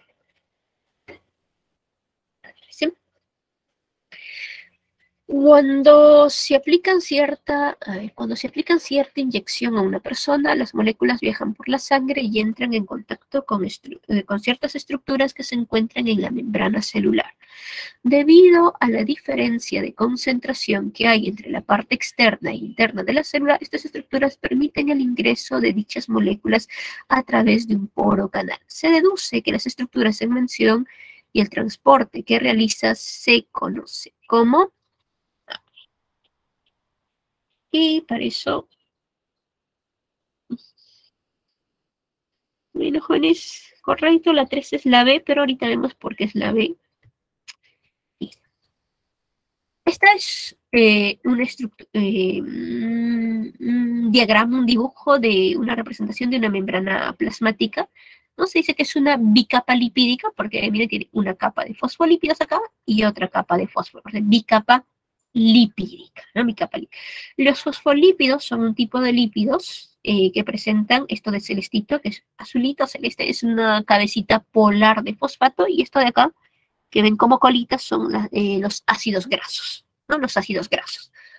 Entonces, la membrana plasmática está formada por una bicapa lipídica. En esta bicapa lipídica, además de fosfolípidos, encontramos esto de color amarillito, que ven ahí como un amarillo patito, es el colesterol, es otro tipo de lípidos que participan en lo que es fluidez de la membrana. Y esto de acá, esto de color naranja, el de verde y el de color morado, que son las proteínas. De acuerdo al modelo de mosaico fluido propuesto por Singer y Nicholson, las proteínas presentes en membrana plasmática pueden ser de dos tipos. Pueden ser proteínas integrales o periféricas. Esta de aquí es una proteína integral. Esta de acá, esta y esta. Son proteínas integrales. Y esta de acá como un caramelito que vemos, esta de acá, solo esta, más no. Toda esta de acá, esta es proteína integral, ¿no? Lo escribo, proteína integral. Esta es una proteína integral, pero esta, lo pongo acá, es una proteína periférica. Esta de acá. Ahora, ¿cuál es la diferencia entre una proteína integral y una periférica? Las proteínas integrales, están asociadas a la cabecita polar de fosfato y, miren, cabecita polar de fosfato y colitas de ácidos grasos. Están unidas, están en unión, ¿no? Están al ladito, ¿ya? De las cabecitas polares de fosfato y colitas de ácido graso de los fosfolípidos. Esta es integral, esta de acá también, miren. Colita de ácido graso, cabeza de fosfato, proteína integral. Esta acá y esta acá. Y las periféricas son proteínas que solo se asocian con las cabecitas polares de fosfato. Las periféricas pueden estar hacia el lado intracelular o hacia el lado extracelular, pero recuerden, solo asociadas a cabecitas polares de fosfato. Esta de acá, por eso es una proteína periférica. Ahora, las proteínas integrales intervienen en el transporte de membrana. Aquí tenemos, este es el número 2, serán aquí. Entonces, estos de verde grande son las proteínas integrales. Estas proteínas integrales pueden ser proteínas de tipo transportadoras que cambian de forma, ¿no? Cuando se asocian, cuando se unen a la molécula que van a transportar, o pueden ser, estas aquí, proteínas que están formando un canal proteico, ¿ah? Que forman un canal proteico por el cual van a pasar las sustancias que se tienen que transportar. Pero esto, cualquiera de los dos casos, son proteínas integrales, ¿ah? Son proteínas integrales. Ahora, el transporte a nivel de membrana puede ser de dos tipos. Puede ser un transporte pasivo o puede ser un transporte activo. El transporte pasivo se caracteriza porque las moléculas se mueven de una zona de mayor concentración a una zona de menor concentración. Se mueven de donde hay más a donde hay menos, ¿ya? Entonces, de acuerdo a la gradiente de concentración en un transporte pasivo, las moléculas se mueven de más a menos, ¿no? Van a favor de la gradiente de concentración. En el transporte pasivo, como las moléculas se mueven a favor de la gradiente de concentración, aquí no existe. Aquí no hay gasto de energía. Aquí no se gasta, no se consume energía. Y el transporte pasivo puede ser la difusión simple, que es esta de acá, esta de aquí y esta de aquí son transportes pasivos, ¿no? Aquí pues difusión, la D de difusión, ¿ya? Difusión simple, la difusión simple, aquí esto del 1, este 1 me representa la difusión simple. En la difusión simple, las moléculas se mueven de una zona de mayor concentración a una zona de menor concentración únicamente, miren, atravesando la bicapa de fosfolípidos. ¿Y qué moléculas pueden realizar este tipo de transporte? Solamente por la bicapa, ¿ah? Solamente por la bicapa, ¿ya? Bicapa de fosfolípidos te lo completo. ¿Y qué moléculas pueden realizar ese tipo de transporte? Moléculas pequeñas que no tengan carga eléctrica, como el oxígeno, el dióxido de carbono, ¿no? O como la molécula de agua, aquí también está la urea, los ácidos grasos, realizan este tipo de transporte. La difusión simple, solo se mueven de una zona de mayor concentración a una zona de menor concentración, atravesando la bicapa de fosfolípidos. El otro tipo de transporte pasivo es la difusión facilitada. Y aquí es donde participan las proteínas integrales, las que son proteínas transportadoras o las que forman canales proteicos. Y en una difusión facilitada también, miren, es un transporte pasivo. Aquí también estos canales o estas proteínas transportadoras van a transportar las moléculas desde una zona de mayor concentración a una zona de menor concentración y aquí no hay gasto de energía. Por ejemplo, una molécula, ¿no? Que tiene una proteína transportadora que se transporta por difusión facilitada es la glucosa. La glucosa tiene un transportador específico a nivel de membrana que permite que la glucosa que está en la parte extracelular pueda ingresar al interior de la célula, ¿no? Y también hay canales proteicos, por ejemplo, hay canal de sodio, existe canal de potasio, de calcio, de hidrógeno, de cloro, etcétera, etcétera, ¿no? Un canal de sodio, por ejemplo, solo transporta sodio. Un canal de potasio solo va a transportar potasio. Cuando es transporte pasivo, difusión facilitada, recuerda, a favor de la gradiente de concentración, a favor de la gradiente de concentración. El otro tipo de transporte, lo voy a poner mejor con otro color, es el transporte activo. Y en el transporte activo, las moléculas se mueven en contra de la gradiente de concentración. En un transporte activo, las moléculas se mueven de menos a más, de una zona donde hay menos a una zona donde va en contra de la gradiente de concentración, ¿no? Y como va aquí en contra de la gradiente de concentración, aquí hay gasto de energía. Aquí se consume, aquí se gasta energía. Y la molécula energética que casi todas las células o la mayoría de células consume es el el ATP. ¿No? Ahora, en el transporte activo también puede darse por proteínas integrales. Esto de rojo es una proteína integral, ¿no? Una proteína. Y las proteínas integrales que realizan transporte activo reciben el nombre de bombas. Y la más conocida es la bomba de sodio y potasio, ¿no? Esta es la proteína integral más conocida que realiza transporte activo. Esta de aquí, esta de rojo, es justamente una bomba de sodio y potasio. Mira, aquí está la membranita, la bomba de sodio y potasio. Mira, esta es la gradiente de concentración de sodio y esta es la gradiente de concentración de potasio. ¿Y qué hace la bomba de sodio y potasio? Miren, encontré la gradiente, saca donde hay menos, donde no hay más, 3 sodios, y encontré el gradiente de potasio, miren, donde hay menos, a donde hay más, va ingresando al interior de la célula. Este es el interior, porque aquí está el citosol, va ingresando 2 potasio, y en este proceso se gasta, se consume energía en forma. También hay bomba de sodio, existe bomba de potasio, bomba de cloro, bomba de hidrógeno, etcétera, etcétera. Pero recuerden, las proteínas integrales que realizan transporte activo se denominan bombas, se conoce un nombre común que se llama bomba. Si desean, tomen la captura, y con esto creo que ya está claro que la 3 es la B, ¿verdad?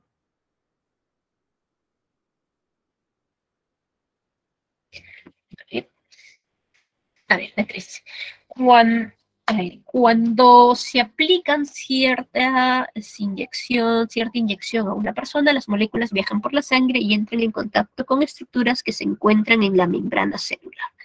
Debido a la diferencia de concentración entre la parte externa e interna de la célula, estas estructuras, ¿no? Estas estructuras que están en la membrana, se está refiriendo a las proteínas, permiten el ingreso de dichas moléculas a través de un poro o canal.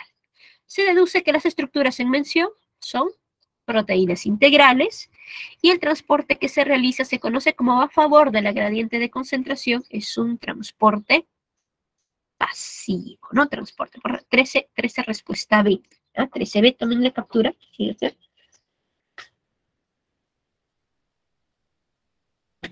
Vamos a pasar a la 14.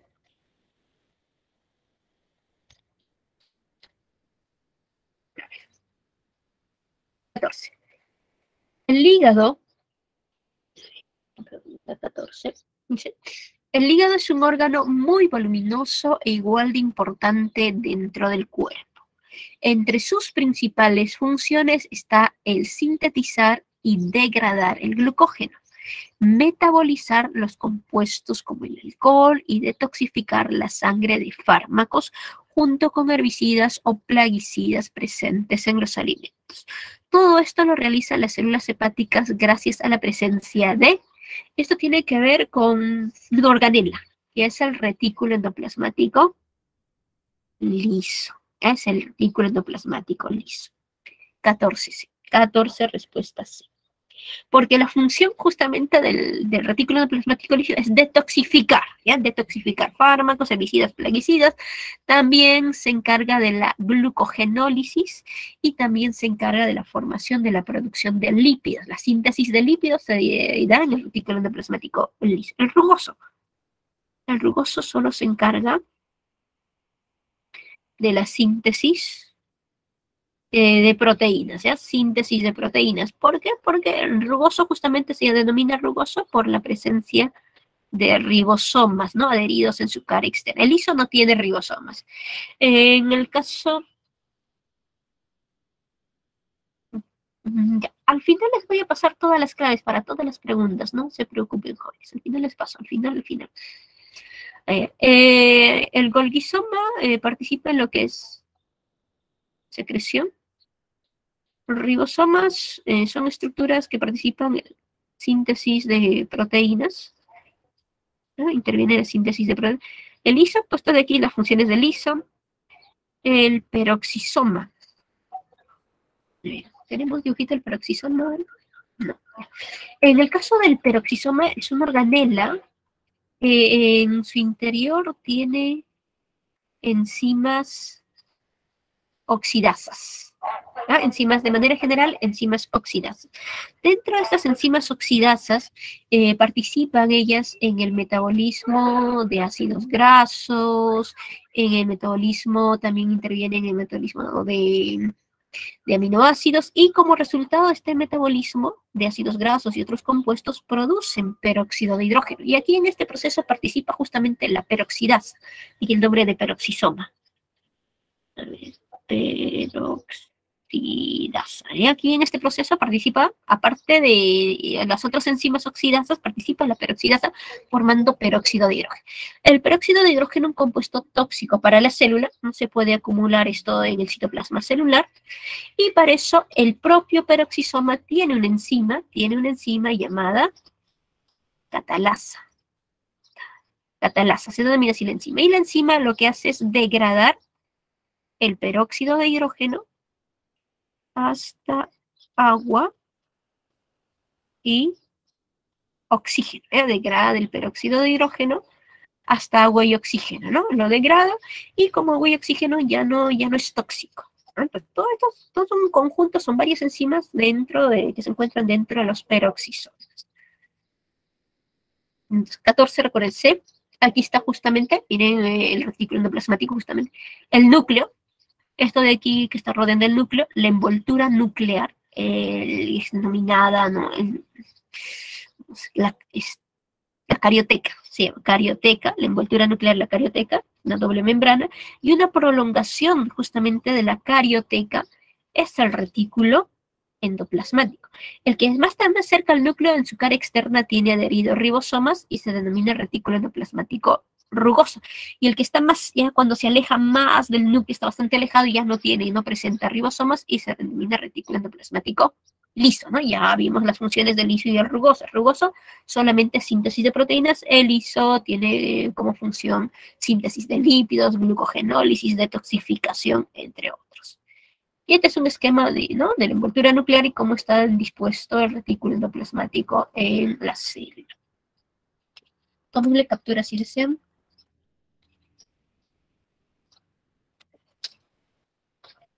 La 15. Jóvenes, creo que tenemos receso, ¿verdad? Sí, creo que hay receso 9:50, me confirman, por favor.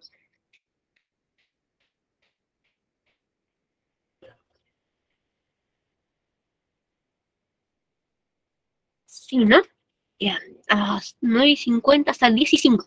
A las 10:05 continuamos con la 15, ¿ya? O sea, salgan al receso, jóvenes, se me pasó, me pasé unos minutos de su receso. Vayan al receso, respiren, estírense, tomen agüita, coman algo. A ver, la 9, ya ahorita. A ver, la 9.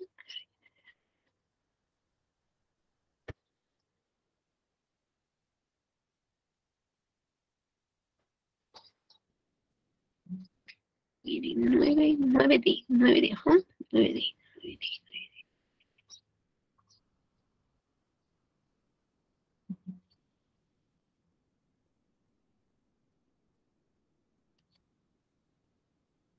A ver, no lo voy a copiar de una vez.